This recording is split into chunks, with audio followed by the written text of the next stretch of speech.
Welcome to episode 13, season 2 of the Travels Through Time History podcast.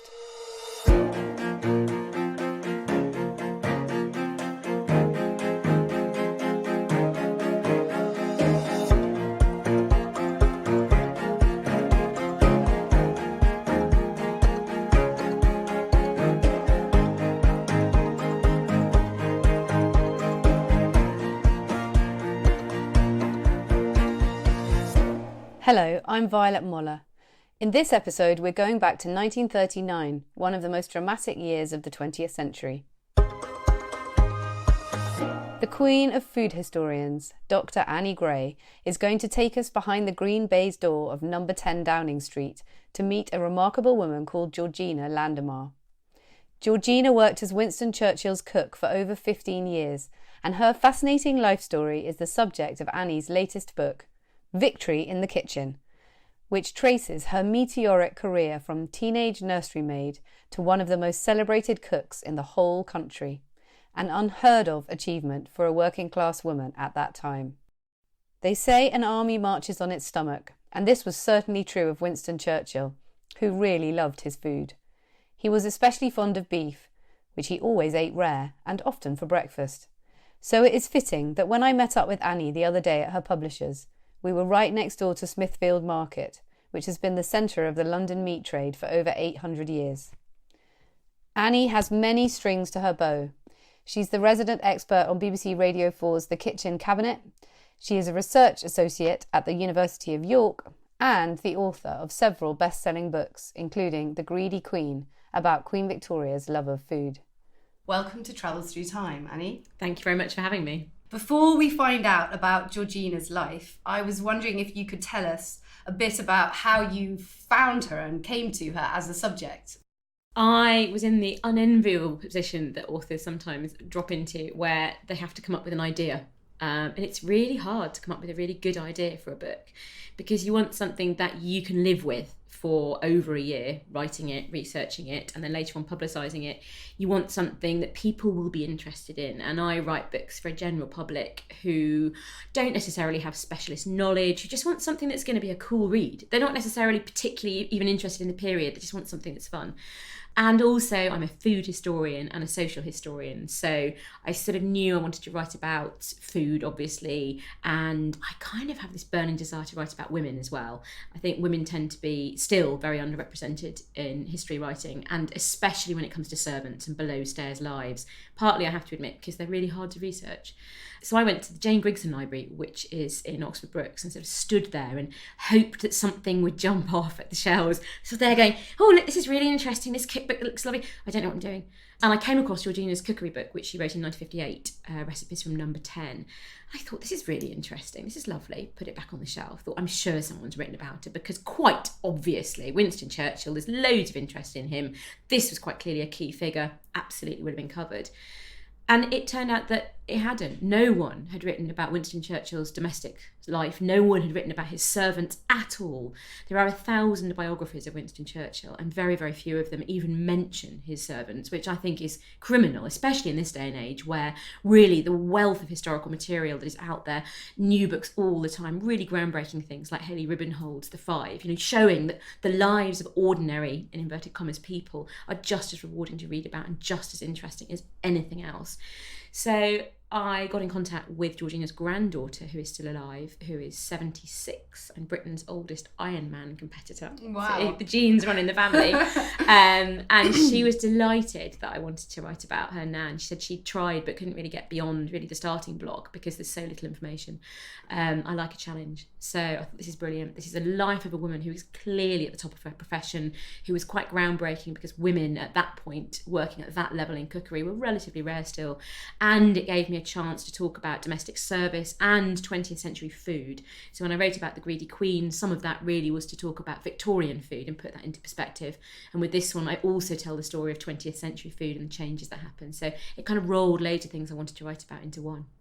Yeah, I think it's wonderful that you've as you say, you found this sort of hidden female story of which there are millions in history, and telling this incredible woman's story. And I think there's a huge value in that domestic social history, which perhaps is coming to the fore now, but certainly previously it hasn't been focused on. It's mainly been the sort of politics and the big stories. So I think it's fascinating. One of the things I really loved about your book were the little details about Georgina's story that you put in. So that one that springs to mind is the German pastries filled with jam and cream, which her and her brother Algie would sneak off and spend their pocket money on, and they didn't admit to their parents for decades that they'd been then Algie used the same shop to cater his wedding, which was so perfect. That's amazing. And of course then you explain that there were lots of German bakeries in London in the 1880s, which I had absolutely no idea. All these bakers had fled the unrest in Germany in the 1870s and come. I just thought that was such a wonderful detail. And I wonder, going back to the point about this isn't big history, you can't just go to the calendar of state papers and kind of plot it. How on earth did you find the sources? I have to say this was one of the most difficult things I've ever done, and conversely, of course, one of the most rewarding things I've ever done. I rather naively thought there would be lots of information because Churchill. There's a massive archive in Cambridge. Surely there would be loads of information there. And it turns out not only is there not very much information on servants in the Churchill archive, because a lot of it was edited before it was given over. So things like wage books are missing, menu books are missing. A lot of the sort of the stuff that would have been kept, the documents that certainly would have existed, just are no longer there.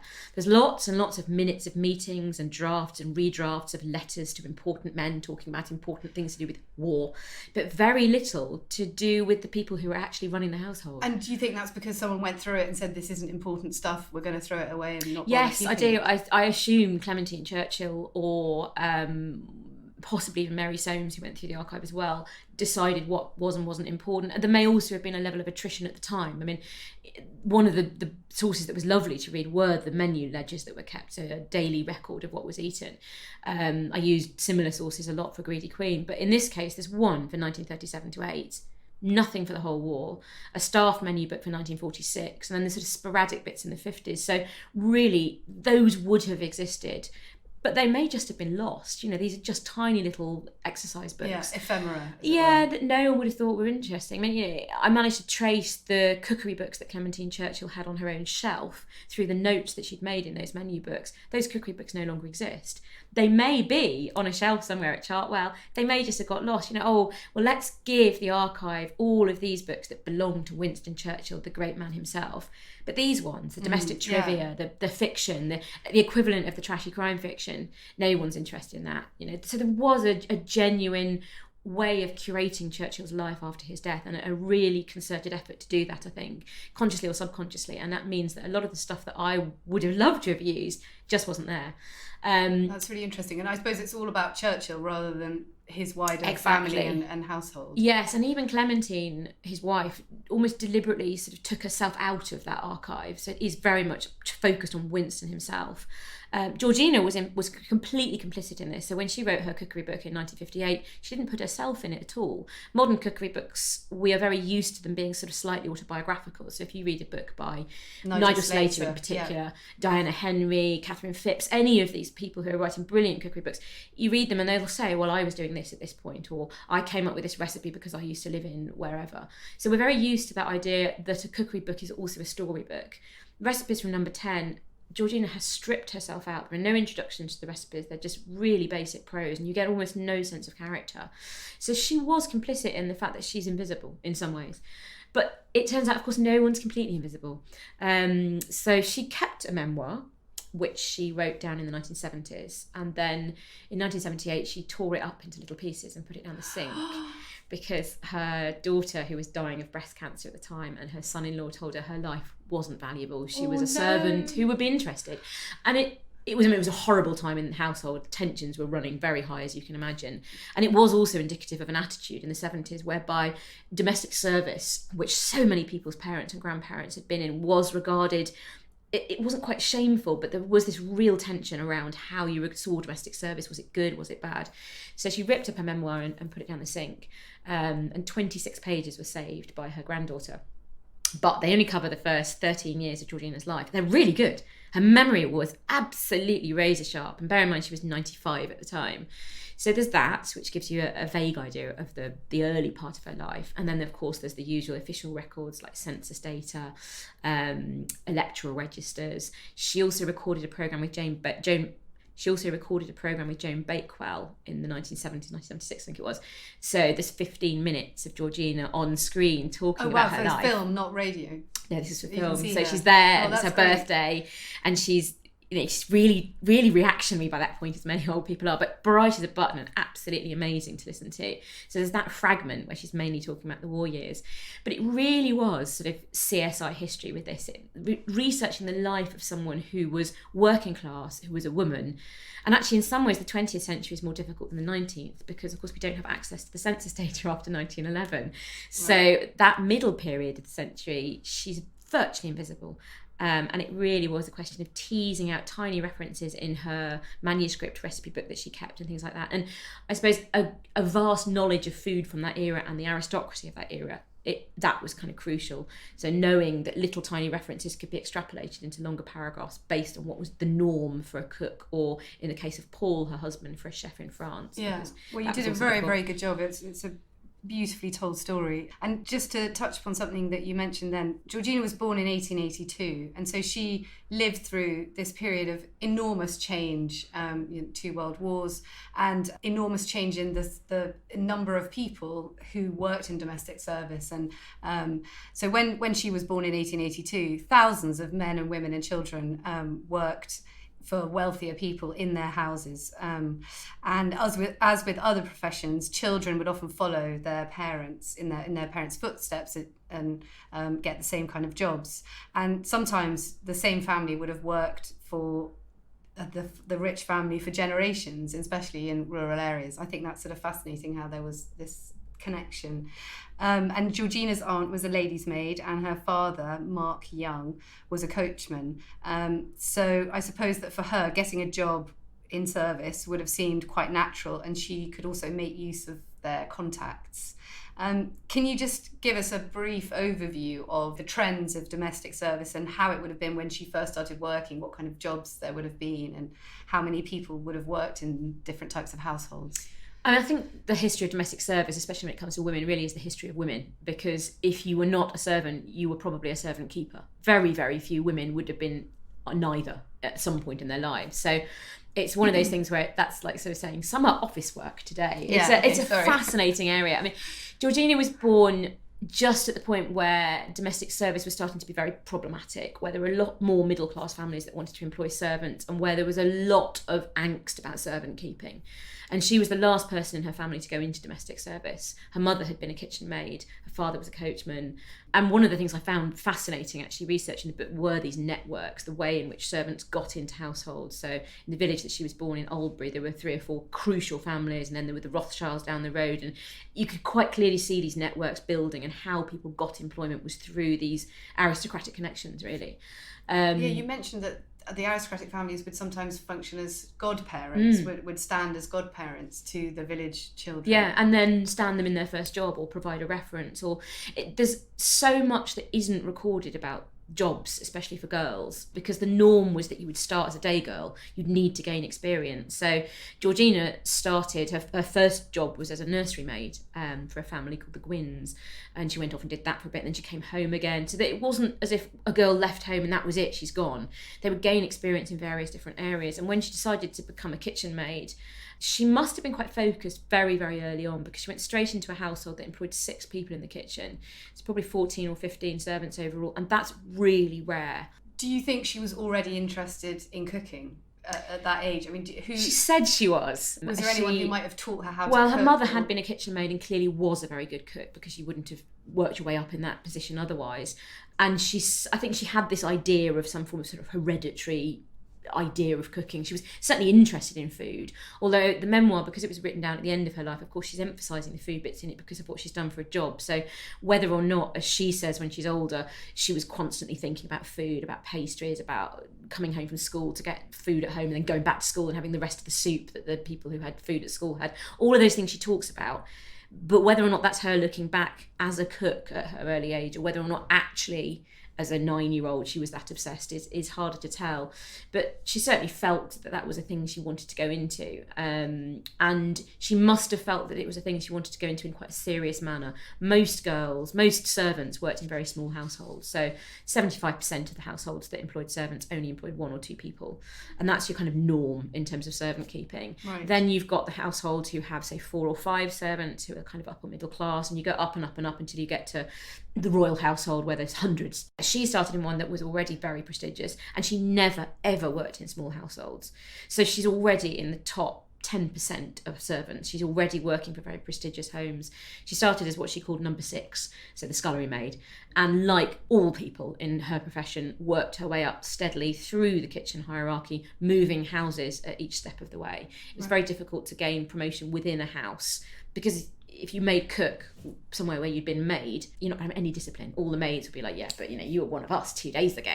You were having midnight feasts and hanging out the window, so why are we going to obey you now? You are a cook. We know she worked for a really, really wealthy household in 1909, which was when she'd become cook at the age of 25. So it took her about 10 years to go from scullery maid to being cook. When she was made cook, she was cooking for sort of really nouveau riche families, so quite fussy cookery that would have been a blend of English and French cookery, mainly learnt from books and from experience. Lots of moulds, lots of fiddly Yes, food. can you tell us about the mould? Because that was one of the things one of the recipes that made me laugh the most was jugged hair, a la surprise, I suppose. And then the first instruction is butter some hair mould. There is a picture of those. Hair is Hare, by the way, for the listeners who are getting confused here. It's brilliant. Imagine that you have not just, perhaps rabbit moulds, but then also hair very moulds. Specific. Yeah. There are very specific moulds at that point. British cookery in the 19th century was really sort of divided between the very high-end stuff which you aspired to have, which was French. Absolutely. If you were an aristocrat, if you were titled, if you were wealthy, you employed a French male chef, and you probably paid them about 150 quid a year. And they would cook French food in the French idiom that had French names. It was aggressively, it was as French, that was it. All the restaurants served French food, employed French chefs. If you couldn't afford a French chef, you'd have a man who was English, but was probably still cooking predominantly French food. And then if you couldn't afford them, that's when you'd employ a woman who was probably on half or a third of the wages that you'd pay a man. Nothing's changed. Well, quite. And English women were still often called upon to cook high-end French food, but you had this kind of type of food called recherché cuisine in the Edwardian period and late Victorian period, and it covers a whole range of different things. But in the kind of milieu that Georgina was cooking in, this sort of very, very wealthy milieu, but new money, it was all about transforming the food. It had to look like nothing on earth. It couldn't possibly look like something that you'd ever see anywhere in a field or in a butcher's shop. So jugged hair à la surprise is cake. That's the surprise. Wow, it's cake in a hair mould. And it's just, the recipe, all of the recipes from that particular style of cuisine go on and on and on for pages and involve patent mixtures and food colouring and essences. There was one describing mincing raw steak. I think it's called beef cake, so it doesn't sound very French. So you mince the steak and then you have to press it through a sieve. Which have you ever done it? Of course not. It sounds it sounds impossible. How do you do it? You develop really good shoulder muscles. Yeah, you must do. Cooks were renowned for having enormous biceps. Can you have a sieve with big holes in? No, because then you don't get a mince, do you? It does take hours to put raw meat through a wire sieve, but that was the requirement, and that was the point, because if you were wealthy enough, you could afford 6 people in your kitchen. You had enough people to they would do the that. work. So it was incredibly physical, the work, and you showed your wealth by having all of these incredibly intricate, very expensive copper moulds. So sort of style over substance. Very much. If you were old money, you didn't bother with any of that. You just put half a sheep on the table. Yeah. Because then you were completely going against all of that and going, well, those people have got that, but I'm doing something which is 50 years ago is what we would have done. Yeah, and a sheep from your estate. So how you display what you're eating on the table is very much tied up with not just class, but also how long you've had your money for and how long your pile has existed in the country for. Yeah, fascinating. I think we should fast forward a bit now and get to your first scene. We are in the summer of 1939, yes, I think. and we're at a house called Exning House in Newmarket. Yep. So can you take us to Exning House and tell us what's happening there? Exning House still exists. It's now private. It's a mixture of private flats and apartments. It is a beautiful arts and crafts house on one side and then a sort of Victorian house on the other. And in its day, it was owned by a man called Baron Glanley. William Tatum, and he was a racehorse owner. He was known as this huge sporting figure in Newmarket. Very, very wealthy, self-made man. Again, new money. And Georgina at this point was really at the peak of her career. So she had married in 1909 Paul, her husband. She'd trained at his side. She'd worked with him. They'd worked, I think, as jobbing cooks for most of his life. But he was much older than her, and he died in 1932, leaving her a widow. And she was only 50, and she had a daughter as well, Yvonne. So after his death, I mean, she wasn't going to retire. She's 50, she's working class, she's still young, she's just not in her thinking. So she became a jobbing cook. She became a cook for hire, and a very, very good one, because she had all of this English training. She now had this veneer of French training from Paul. She had a lot of connections as well. So she was cooking for things like debutante balls. She was cooking for coming out parties. She was doing stints, either sort of 2 or 3 nights for someone or one big party, or, as with Baron Glanley, she was there for the season. So this was the racing season, and he'd hired her to cook for him instead of his normal cook. She had a kitchen maid, she had full staff. There was a housekeeper who was permanent, who stayed with the house, who was very well respected locally. So she would have been cooking all of the meals that he was putting on for entertaining.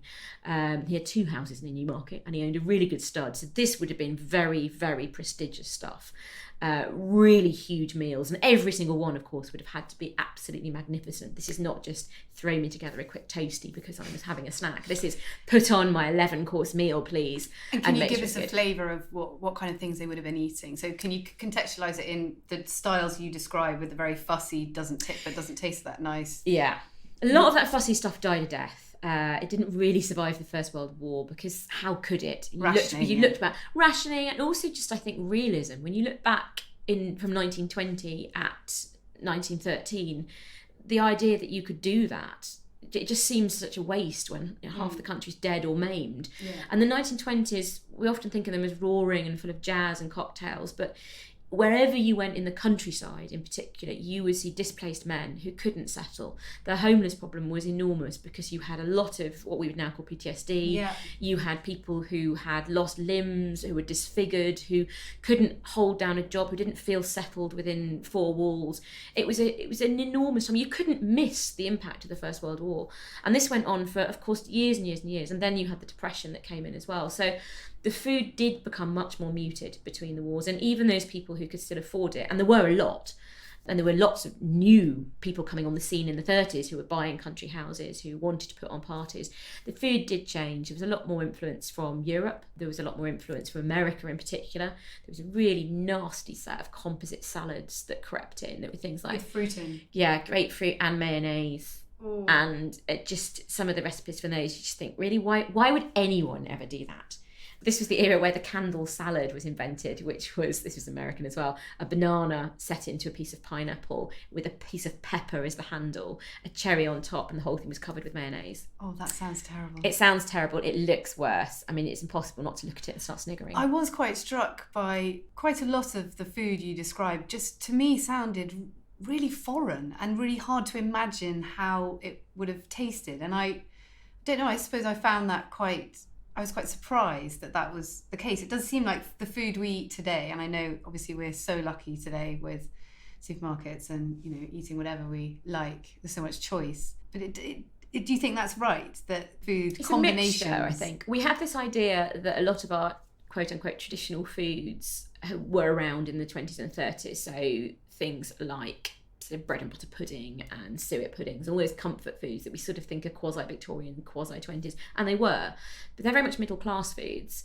So the level that I'm describing a lot in the book is really that upper class level, where you've still got some elements of the Edwardian period which are quite foreign, lots of aspic for one thing, But you've also got, especially among the people that Georgina was cooking for, a desire to show their good taste by being quite exotic. So some of the combinations that were put together do sound quite weird to us today. But then I suppose if you were in 1932 and you were looking at a quinoa salad, you'd think that was pretty odd as well. Yeah. They'd still have a go at eating it.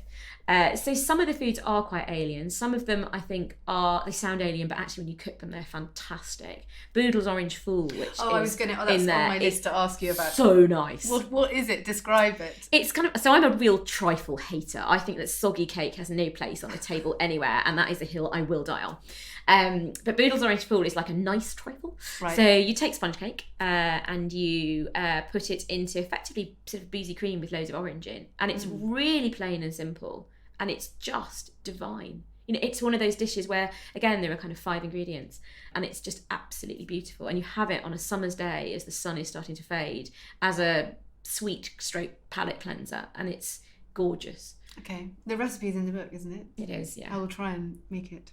It's very easy. Make your own sponge cake, though, don't buy one. So back to 1939, she's in Newmarket and so she's cooking amazing food. She's cooking very long meals. There will always be soups, normally with French names, lots of garnishes, stuff that you would recognise in the Edwardian period, but it's pared down. And she developed a style of cooking by this point that was quite pared down. It was very much more Escoffier than Agnes Marshall. It was very much more flavours that were coming to the fore, really privileging ingredients that were very, very good. Seasonal, yes. I mean, certainly by the 30s, there was more of a trend towards seasonality than there had perhaps been in the Victorian era, where, of course, you could force things out of season, and having things out of season was a mark of wealth. But at this point, people were much more revaluing the idea of things that were seasonal, things that tasted really, really good. And everything presented with a real flourish. But, of course, this was the summer of 1939, and it was quite obvious to a lot of people that war was coming. Winston Churchill was in France in August, and they came back early because they could see that something was going to happen. They weren't sure what.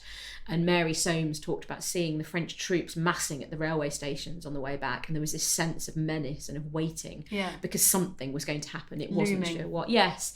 So Georgina at this point was almost approaching retirement, but not really. She certainly had a career in front of her. She had no real dependence. Her daughter was working by this point.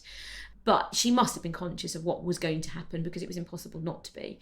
And as the war grew closer and then eventually was declared, Baron Glanley dropped everything and rushed back to Cardiff, where he had his shipping interests, and left the household.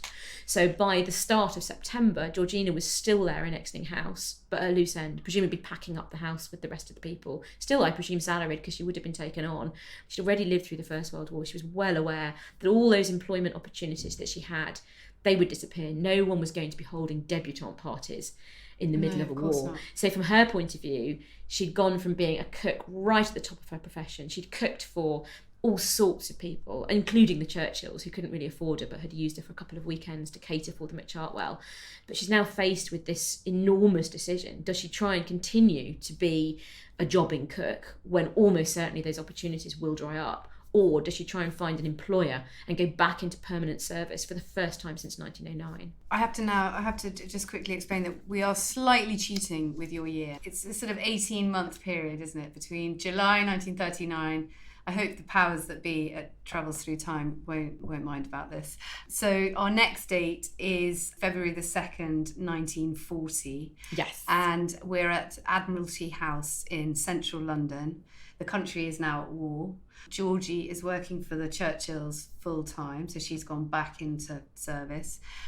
Winston has been made First Lord of the Admiralty. It's a fantastic title. Great. Nelson is visible on his column in the distance. Take us there and tell us what was happening. Well, Georgina already had a relationship with Churchill. She'd cooked for them on at least 3 occasions in the 1930s and also done some weekends. And some of those menus exist, so you can see what she'd cooked for them. They'd clearly valued her a lot because they'd been they used a lot of cooks from agencies. They really played about. They couldn't retain staff. It was a really rackety household. And she clearly made quite a big impression on them because they did use her repeatedly to cater events for them. She seemed able to cope with their chaos and demand. Demanding they were. Churchill was he was renowned as a difficult employer. But she seemed to be able to I think she was very, very calm. And no one ever had a bad word to say about her. All of the people that talked about her later on always said she was always cheerful, even in the face of this sort of desperate situations with really struggling to get hold of food, or Churchill deciding at the last minute that he wanted to have his meals somewhere else, which he frequently did. She always kept a smile on her face, and she always turned out exquisite food. So I think she'd worked for so many people that she must have been there, seen that, done it. She must have had a really specific set of personal characteristics, though, in order to be, she must have been incredibly talented. Yeah, and very unflappable. There are stories told of her an hour before the dinner's due to be served, sitting there with her feet up doing the racing pose. Yes. Nothing. And when you meet professional chefs today, the good professional chefs today are unbelievably calm. I work quite regularly with a chef who teaches at Westminster Kingsway, and it's amazing. You go in and it doesn't matter how many dishes are being prepared. Everything is ready, everything is wrapped in about a million tons of cling film, and everything is clean. The Gordon Ramsay model is not... It's not real. The norm. I think it makes good television, but when you actually work with people who know what they're doing, it is so calm and collected. Yeah. And things just happen like magic. It's taught me an awful lot working with professionals, because it's a delight, and you come to the end of it and you just feel, no, that was fine. And it's all about the planning, the organisation, and the mise en place. Knowing what you're doing is very important. So she was very well organised, and she was, because I think she'd worked in the English idiom and the French idiom as well, she knew exactly what she was doing, and she could draw upon a huge pool of recipes. And she knew them, she knew what she was getting into. And I suspect that her decision was very simple. It was, I need a job. I need a job that's going to be decent. I need a job that's going to be challenging. I need a job that's going to be prestigious. Who, among the people I've worked for and have a relationship with, who's going to be the most likely person to get a decent position that they're going to hold on to for the duration of the war? Do you think she actually thought like that? I suspect she did. Because and did she approach them, or did they approach her? It's very hard to know. It appears she approached them, because Clementine talks about when Georgina approached me. There's a meeting. Clementine's engagements diaries exist, and there's a meeting between them much earlier in the year where they settled on terms, and then Georgina started work with them finally on the 2nd of February. But they had this meeting in January, 5th of January, so just before rationing came in. It came in on the 8th. And Clementine later said, I was absolutely delighted when she came to work for us. I knew that she would make the most of the ration and that everyone in the household would be happy. And the subtext is, as long as Winston is fed and watered and he feels that he's getting a good dinner, he'll be able to get on with his job. Right. So she recognised very early on that it was crucial that his stomach was happy. I mean, he, when he travelled, he used to travel on what he called tummy time and keep British time so that he wouldn't get disrupted by different flight zones. So stomach really did rule him.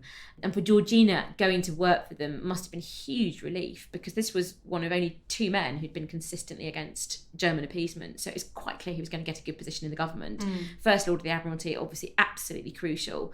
And then when Chamberlain's government fell and Churchill became Prime Minister, that's it, brilliant. She's in the best job she could be in at that point in terms of job security, because even if she'd been working for a duke or even for the royal household, they were retrenching, they were moving, they were shutting down houses. This was something where she was working at the centre. Was at the centre. Can you imagine cooking for anybody more crucial at that point, or seeing more of what was going on in terms of how the world was working? Yeah. Will you just talk a bit about, because I think one of the things that's really, really interesting in your book is this relationship between, entertaining and diplomacy and networking, and how important it was for the Churchills to know that no matter who they had, Eisenhower, de Gaulle, whoever it was. Everyone who was anyone. Exactly. She always said she'd cooked for 14 monarchs. But they could relax and know that whatever came out of the kitchen was going to come out on time, it was going to be exquisite. And it's the things you don't notice that actually are the really important things. If the food had been bad, it would have ruined dinner. But don't you think people would have noticed how good the food was? Because during the war, generally, even if you were rich... I suspect it's one of the reasons the King came to stay quite so often with his regular meetings with Churchill, given they had really kind of obvious austerity at the palaces. And up pops George quite a lot. Hi, Winston, just coming over for lunch again. People did notice how good the food was. Winston Churchill used food quite aggressively as part of his diplomacy. He always regarded dinner table diplomacy as a kind of key plank. And so much happened, both before the war and indeed during it, around the dinner table that was never really recorded in official minutes. These sort of social glue, I suppose, all those interactions over dinner tables were really important to how relationships were formed and worked. So if you had a really good relationship with, for example, the Premier of Canada, it would be much easier to get Canadian troops to join in the war, which is exactly what happened. Georgina's cooking was crucial to that, because it was a time of rationing. But didn't the Canadian Prime Minister weren't there quite a lot of friendly Canadians sending them yes. parcels? And there's a great recipe for maple syrup. Mousse de Mac. Yeah, it's lovely as well. Churchill didn't really know what the ration was. I mean, he had no clue. No, he wasn't going to, patriotic as he was. He wasn't going to live on the ration. No. He nominally did. He had to be seen to be doing it. That's how rationing worked. Everybody had a ration book. Everybody was entitled to the same amount of food at the set prices. No one could cheat it. And no one did, ostensibly. But of course, if you're an aristocrat and you've got a country estate, you've got unlimited game, you've got unlimited milk because you've got your herds, you've got unlimited fruit and vegetables. Honey, peaches, yeah, always a breakfast item. You know, and if you weren't an aristocrat, if you were working class but you had an allotment, you would grow your own. So really what the aristocracy are doing is they're doing it on a much bigger scale. Yeah. And I think as well within the country there was this idea that Churchill did deserve more because he was leading the country, so it's absolutely fine. Yeah. So it wasn't as if there was a great resentment of what was going on in terms of what Georgina had to cook with. It wasn't the basic ration. You know, I mean, he was sent loads of eggs from a primary school from their hens, all with their own names on.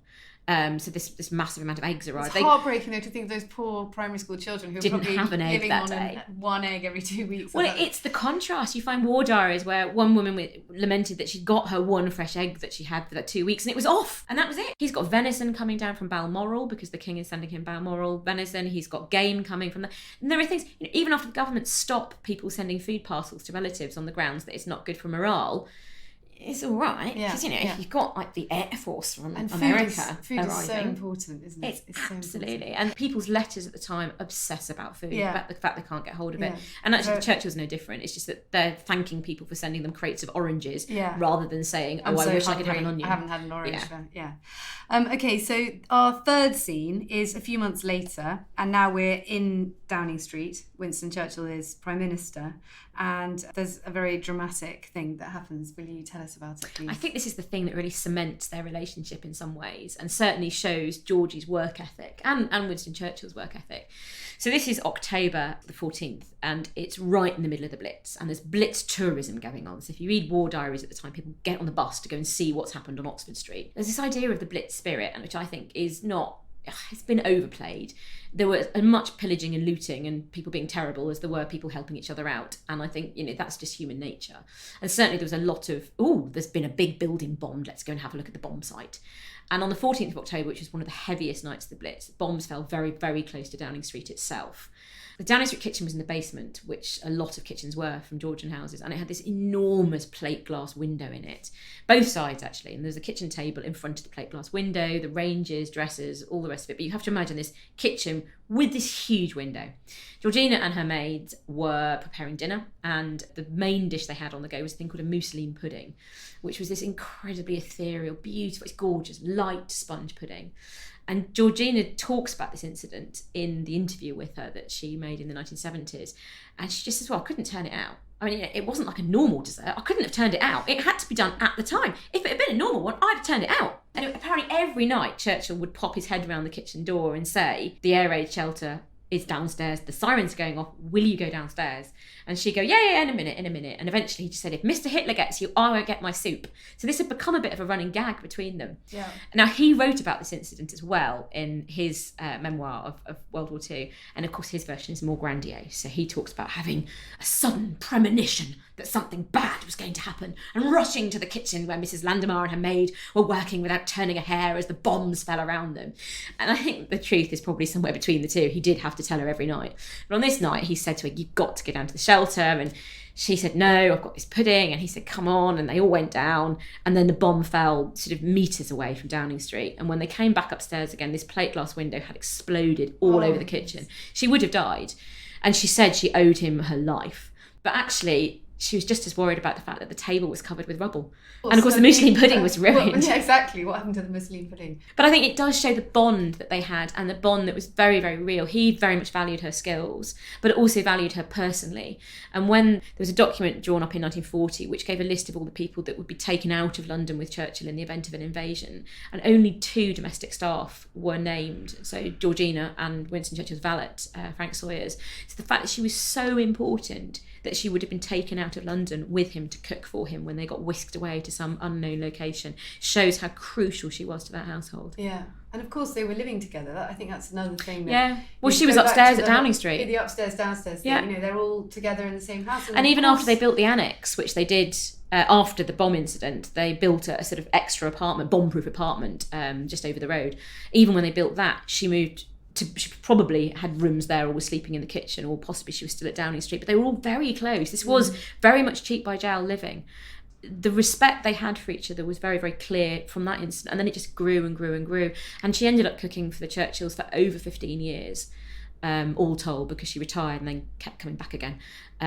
She was their longest serving domestic servant, and they were her longest serving employers actually as well. So that relationship, you know, that's a long time to be living alongside each other, knowing each other's tastes, knowing each other's secrets. She used to talk about, you know, constantly seeing him streak naked through the house. Oh no, here's Winston again. Put a towel on. So this really was, they were so close. And as close as well to Clementine Churchill, who was really, really key. Well, and they stayed in touch, didn't they? She stayed in touch with all of them. She really missed them. She really struggled when she retired. So she retired through ill health, really, when she was in her 70s in 1955, and then again in 1956. She just kept sort of coming back and retiring, and eventually she did go. But she really struggled to adjust. She lived with her brother Algie for a while, and then she moved into a granny flat with Yvonne and Ted, who was Yvonne's husband, her daughter and her son-in-law. But she wrote to the family, she stayed in contact. Clementine used to visit her quite regularly. She'd cook a chocolate cake for Clementine's visits. When the series The Valiant Years aired on television, Clementine rang up and said, I've got a colour television that the television series have given me. Do you want it? And Georgina said, yeah, that'd be brilliant, amazing. Went downstairs and said to her daughter, great, we're going to be given this colour television. And her daughter went, yeah, but not today, Mum, because this is Labour HQ for the local council elections and it's covered with a sea of red. So, you know, they did stay in touch, and they were genuinely close, to the point that when Clementine was dying in 1977, at the end of 1977, she didn't send out Christmas cards that year mainly, but she did send one to Georgina, which still exists. So there's a very small family archive and the card's there. And Eddie, who's Georgina's granddaughter, says she was there as Georgina opened this card and cried. So even I am welling up, because you get so close to your characters. She cried as she opened this card, knowing that Clementine had died.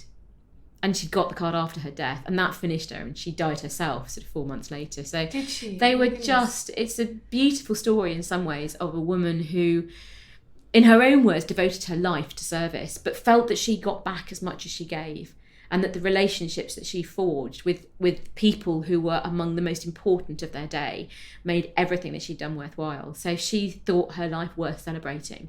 And I think it's worth celebrating, which is, I think, one of the reasons I'm so proud of what I've done with the book. Absolutely, absolutely. I mean, she was a really, really, as you say, really talented, successful woman who played a really, really important role in Winston Churchill's life and his family. And yet she's, you know, you read books about him and there might be two references to her. One, which is usually the bomb incident, and the other one is the fact that on VE Day, he turned to her. She'd struggled up from the basement and sort of just made it for the end of his speech. And he turned to her, broke away from the crowd and shook her hand and said, I couldn't have won the war without you. No, and you just think, all that food, all those meals, all the beef. She's just, and the food is fantastic. When you cook her recipes, they are so good. Are they? So good. Maybe you should reissue a cookbook. Well, the Imperial War Museum has issued a cut-down version. It's a sort of slightly abridged version of recipes from number 10. So the recipes are in there. They're quite hard to cook unless you know what you're doing. And that was said in reviews at the time, was that it was very much for a professional cook, because they're quite sparse in terms of the prose. But they are absolutely fantastic. A bit like on the Bake Off when they have the technical. Yes. Working from Georgina's recipes would be quite a lot like that. But they are really, really good. Well, I've just got one more question that I want to ask you, and that is if you could choose something to bring back with you from the year 1939-1940. Well, I in some ways it's sort of pots and pans and things she used, but actually some of those still exist, and they're in the Churchill War Room's kitchen, because her granddaughter had some of them and had sort of put them on permanent display. I think I'd have to choose one of the books that give the details of what people were eating.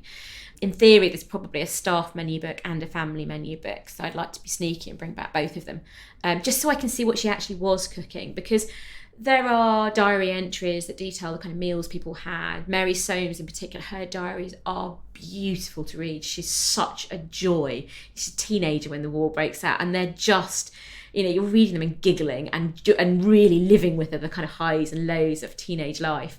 So she details the food that she was eating, and there are people that visit, but there's no clear picture of what was being eaten on a daily basis. Right. So I'd bring back the menu books that have disappeared. And would those menu books include who was coming for dinner on that night? A lot of the time they do. Some of the earlier ones don't, but some of the time they do, especially when Professor Landemare, who was one of the advisors when he was coming to dinner, because he was vegetarian and only ate white food. So you can tell when he's there, because suddenly everything's very bland, a lot of egg. Spaghetti. Yeah. Wonderful. Thank you so much for that. That was absolutely fascinating. Thank you very much. That was me, Violet Moller, talking to Dr. Annie Gray the other day about the fascinating Georgina Landemare. Annie's book, Victory in the Kitchen, is available now in all good bookshops, and it's published by Profile Books. Hello, I'm John Hillman, one of the producers on the Travels Through Time podcast. I hope you enjoyed Violet's conversation with Dr. Annie Gray about Churchill's cook in the year 1940. Now, if you head over to our website, tttpodcast.com, you'll find loads more to explore from this era. We have Andrew Roberts discussing Churchill in 1940, but if you wish to continue exploring the culinary theme, you'll also find a fascinating episode featuring Thomas Harding with an incredibly interesting story about the Lyons Tea Company and its confrontation with Britain's 1930s fascist leader, Oswald Mosley. You'll also find many other fascinating adventures into the past from across the centuries, and I'm sure there's something there for you to enjoy. So once again, thank you very much for listening, and we look forward to welcoming you back very soon.